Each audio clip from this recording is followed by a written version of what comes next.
Donc bonjour à toutes et tous d'être présents sur cette conférence de presse de présentation de la commission d'enquête, de la demande de commission d'enquête présentée par le groupe de la France Insoumise concernant l'évacuation de Kaboul et notamment l'opération Apagan. Cette demande de création d'une commission d'enquête porte sur la préparation, les objectifs, la conduite et le résultat des opérations d'évacuation des personnes hors d'Afghanistan. Avant de revenir sur les raisons du choix de déposer une telle demande de résolution, l'ensemble du groupe tient à saluer l'attitude de celles et ceux qui ont participé à l'opération Apagan, qui était une opération dangereuse et complexe. Nous tenons également à souligner que notre groupe a volontairement observé une grande retenue dans ses prises de parole et de prises de position aussi longtemps que l'opération était en cours, afin de ne pas faire courir de dangers supplémentaires à toutes celles et ceux qui étaient en Afghanistan, tant nos diplomates que nos forces armées, mais également l'ensemble des civils que nous devions évacuer. Maintenant que l'opération est derrière nous, il faut en faire un bilan précis et raisonné, parce que les faits aujourd'hui demeurent confus. La seule chose qui semble bien établie aujourd'hui, c'est le nombre de 3000 personnes qui auraient été évacuées par les forces françaises. Il nous semble que l'exécutif n'est pas assez transparent, notamment concernant la suite donnée aux demandes d'évacuation. Au sens de notre groupe, de nombreuses questions demeurent en suspens. Avons-nous mal jugé de l'avancée des talibans vers Kaboul pour devoir agir dans une telle précipitation? Dépendions-nous des États-Unis pour le renseignement? À partir de quand avons-nous anticipé qu'il faudrait évacuer des personnes? Depuis l'accord de Doha, depuis mai 2021, ou alors encore plus tard, en juillet de la même année? Nous souhaitons savoir combien de personnes se sont faites connaître auprès de notre ambassade pour être évacuées. Combien n'ont pas pu être évacuées ou l'ont été vers un autre pays? Sur quels critères a-t-on fait des choix? En a-t-on vraiment évacué moins que l'Italie, qui en a évacué 5000 par exemple? A-t-on participé à l'évacuation de dignitaires du régime corrompu? D'un point de vue capacitaire, les moyens mis à disposition, un A400M et un C130 dans un premier temps, puis des A330, étaient-ils adéquats aux fins poursuivies? De fait, l'objectif précis de la mission Apagan n'a jamais été formulé. Évacuer des personnes, certes, mais qui et pourquoi? Le décès de 13 soldats américains incite également à s'interroger sur les conditions de sécurité de la mission pour nos soldats. Je tiens quand même à rappeler que la veille, c'était des soldats français qui gardaient la porte qui a été victime de cet acte terroriste. La coopération internationale a-t-elle fonctionné comme elle le devait? Nous nous interrogeons sur le rôle de la Turquie et du Qatar dans la sécurisation de l'aéroport. L'évacuation des personnes s'est-elle faite au prix de l'abandon de matériel? Enfin, il faut revenir sur la question des personnels civils ayant servi l'armée française ou les autorités civiles en Afghanistan. Une grande confusion existe depuis des années. Nous avons cherché à obtenir des clarifications très tôt dans la législature en demandant une commission d'enquête, et Alexis Corbière a été rapporteur d'une mission d'information sur le sujet global des personnels civils des armées, qui traitait bien évidemment de ces personnels civils de recrutement local, et je lui laisse la parole pour qu'il puisse nous dire quels étaient les éléments quels étaient les éléments dont sa mission d'information a pu mettre en avant sur ces questions. Merci Bastien Lachaud et merci à vous qui êtes présents et qui nous écoutez.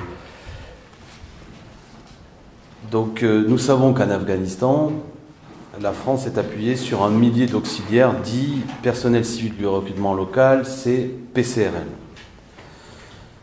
De 2001 à 2014, les chiffres que nous avons nous amène à dire, et c'est des chiffres publics, que 1067 auxiliaires engagés par l'armée française ont été utilisés, des chauffeurs, des cuisiniers, des interprètes et d'autres tâches. Ils ont servi l'armée française, disons-le clairement, souvent au péril de leur vie.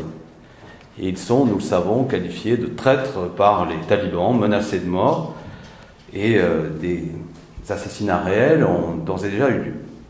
Depuis 2012, la France aurait procédé à 3 procédures dites de relocalisation. Pour quel résultat? 3 procédures se sont succédées en 2012, 2015 et 2018. Nous considérons que l'agence a été assez imparfaite, souvent très longue. Elles n'ont pas permis de rapatrier l'ensemble de ces PCRL. Certains ont choisi l'exil d'ailleurs, plutôt que d'attendre trop longtemps un visa qui ne venait pas, ou même parfois qui leur a été refusé. Certains donc ont attendu près de 10 ans avant leur rapatriement. D'autres sont morts, je l'évoquais, je veux notamment rappeler le nom de M. Abdul Bassir, qui a été tué par les talibans le 22 juin dernier, alors qu'il avait demandé 3 fois son rapatriement en France. Selon une note de l'ambassade du 3 juin 2021, les PCRL étaient considérés comme pas particulièrement ciblés, je cite, et même non officiellement menacés par les talibans. En mai 2021, la France a évacué 600 personnels afghans, professeurs de français, membres d'ONG. Mais pourquoi les personnels encore présents n'ont-ils pas été également évacués à cette occasion? C'est donc un traitement que nous qualifions d'injuste qui a été réservé à ces PCRL. En 2019, nous avons fait la demande d'une commission d'enquête. En avril dernier, tel que l'a dit Bastien Lachaud, j'ai pu, à l'occasion d'un rapport qui ne traitait pas uniquement de cette question, travailler sur ces personnels civils des armées, et une partie de mémoire d'une vingtaine de pages est consacrée au cas précis des PCRL. Dans les propositions que nous faisions, et je vous invite éventuellement à vous reporter à ce document, nous demandions 2 choses. Un dispositif clair de relocalisation par la loi qui visait à simplifier les critères et la procédure pour rapatrier, et enfin de demander aussi au Parlement un droit de regard.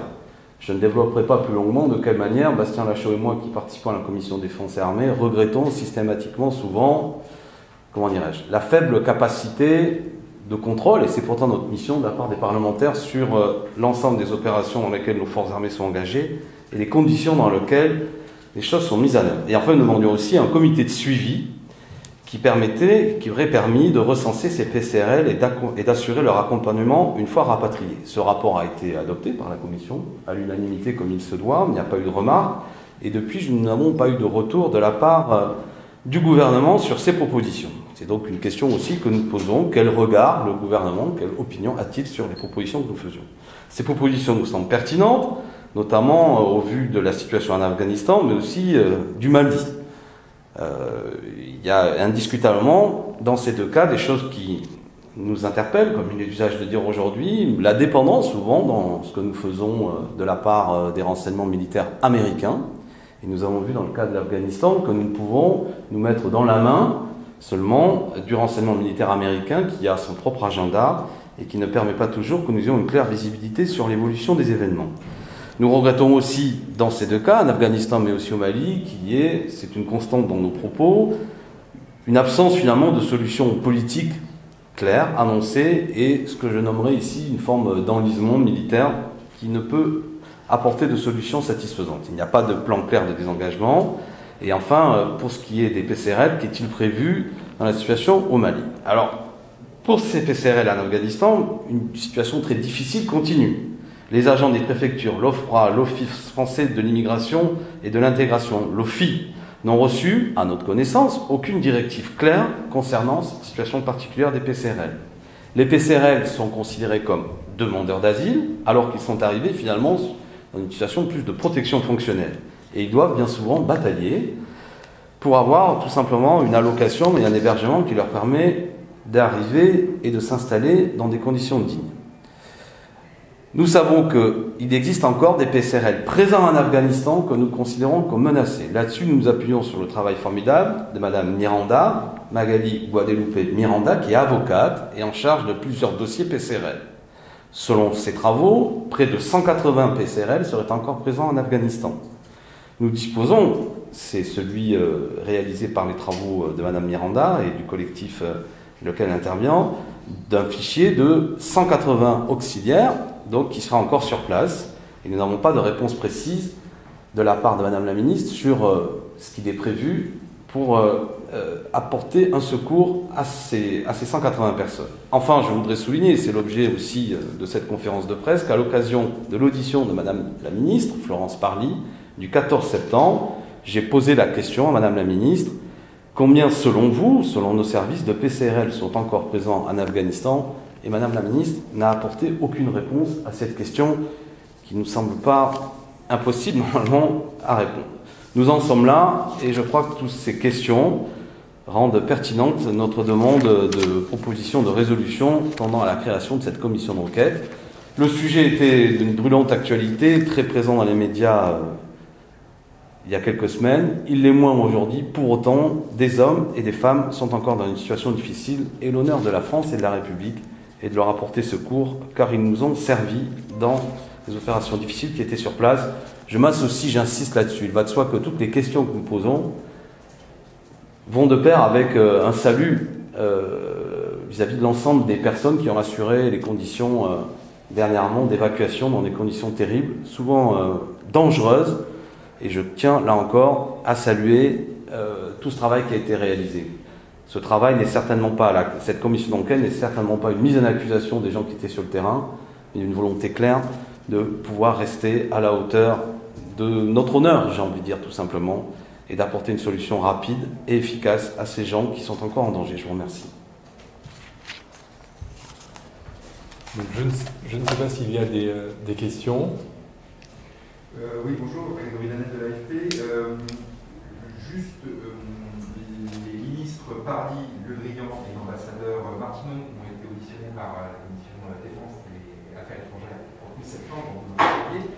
Est-ce à dire qu'aucune réponse n'a été apportée à vos interrogations lors de ces 3 auditions? Toi, tu m'as dit ça, tu parlais. Bah, écoutez, moi, nous avons assisté à ces auditions. Des réponses ont été apportées. Nous les considérons encore trop floues, trop imprécises, et ces réponses, telles qu'elles nous ont été apportées à la représentation nationale, ne permettent pas, selon nous, à la représentation nationale d'exercer pleinement la mission de contrôle qui est la sienne. C'est-à-dire que nous avons eu des réponses que je qualifierais de vagues, imprécises, et qui ne nous permettent pas de pleinement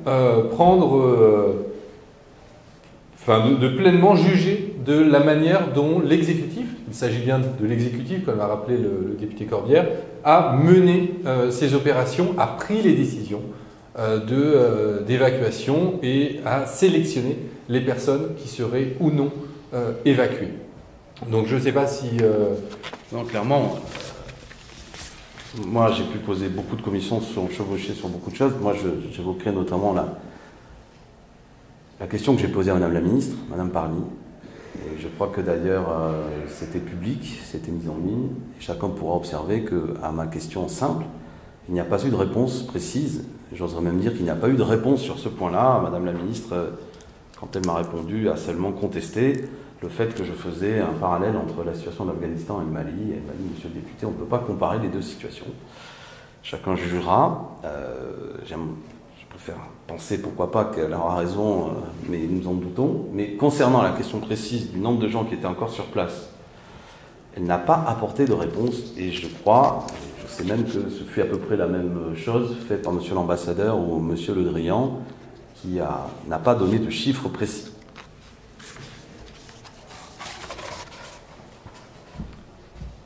D'autres questions? Tout est bon? Dans ces cas-là, je vous remercie d'avoir été présent et de nous avoir écoutés pour la présentation de cette demande de création d'une commission d'enquête sur l'évacuation de l'Afghanistan par les forces françaises.